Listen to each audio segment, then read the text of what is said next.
Cum se apropie câtuși de puțin toamna, îmi place să fac preparate de sezon, sățioase și foarte gustoase. De această dată vreau să vă arăt rețeta mea preferată de dovlecei umpluți, care se face ușor și este de-a dreptul delicioasă. Ca ingrediente vom avea nevoie de 2 cepe tocate mărunt, o legătură de pătrunjel, 1 kg de carne tocată, 3 dovlecei, o mână bună de ierburi aromatice, 2 linguri de pastă de tomate, 200 de grame de orez, 700 de grame de roșii pasate, 4-5 linguri de ulei, 5-6 foi de dafin, sare și piper. Și bineînțeles că vom avea nevoie și de dovlecei, dovlecei rotunzi, cei mai adorabili pe care i-am întâlnit până acum. Pentru început voi pregăti dovlecei și cu un cuțit mic voi tăia pe lângă cotor.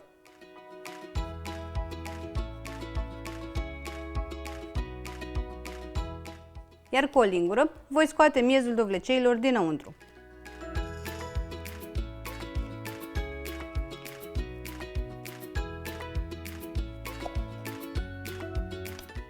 Cam așa vor trebui să arate dovleceii. Încercați să scoateți toate semințele și să lăsați puțin din pulpă. Voi continua în același fel și cu restul. Am terminat de curățat dovlecei, iar acest miez pe care l-am scos nu-l voi folosi, asta pentru că are niște semințe foarte mari, care pot fi neplăcute. În schimb, voi răzui cei 3 dovlecei pe care vi-am arătat mai devreme în ingrediente. Voi folosi răzătoarea mare pentru a răzui dovlecei.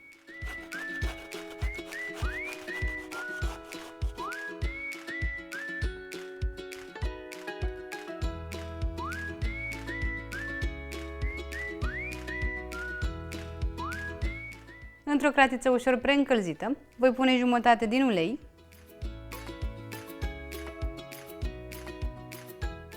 apoi voi adăuga ceapa și dovlecei răzuiți,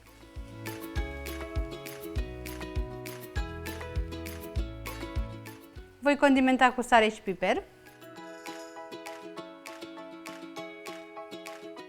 și voi găti legumele până când se vor înmuia și voi scăpa de tot lichidul dovleceilor.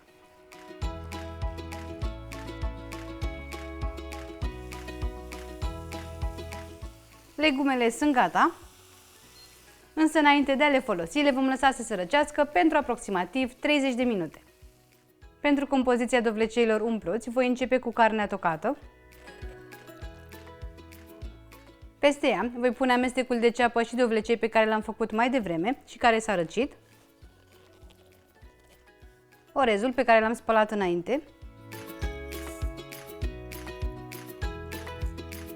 pasta de tomate și pătrunjelul tocat, dar puteți pune și mărar sau cimbru. Condimentez cu sare și cu piper și amestec foarte bine toate ingredientele.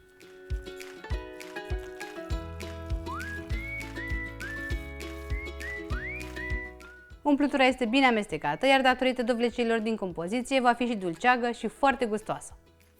Cu ajutorul unei lingurițe voi umple fiecare dovlecel .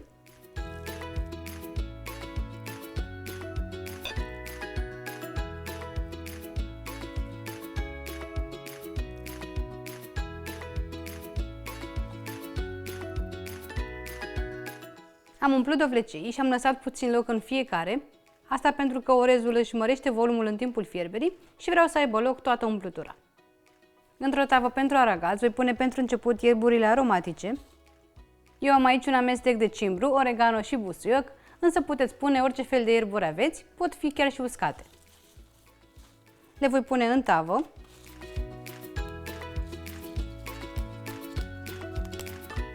Voi adăuga și frunzele de dafin.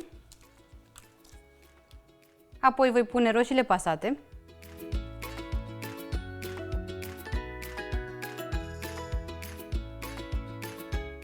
Și bineînțeles și apă, aproximativ o jumătate de litru.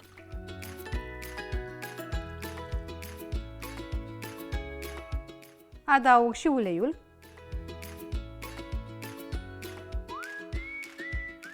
și condimentez cu puțină sare. Voi adăuga acum dovlecei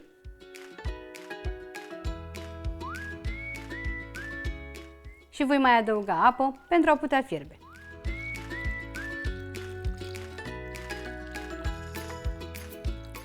Voi pune acum tava la cuptor la 180 de grade pentru aproximativ o oră și jumătate în funcție de cuptorul vostru. Dovlecei umpluți sunt gata și miros absolut incredibil. Înainte de scoate din cuptor este bine să-i verificați. Verificați dovleceii să fie moi, iar umplutura să fie bine gătită. Dragii mei, aceștia au fost dovleceii mei gustoși și foarte aromați.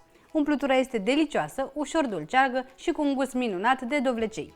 Bineînțeles că puteți mânca și dovleceii și neapărat trebuie să-i serviți cu sosul format în tavă și alături de smântână.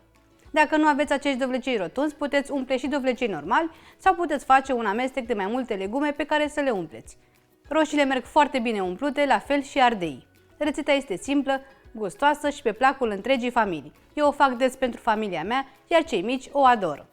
Abia aștept să încercați și voi rețeta, să-mi spuneți cum a fost și sper din suflet să vă fie de folos. La revedere!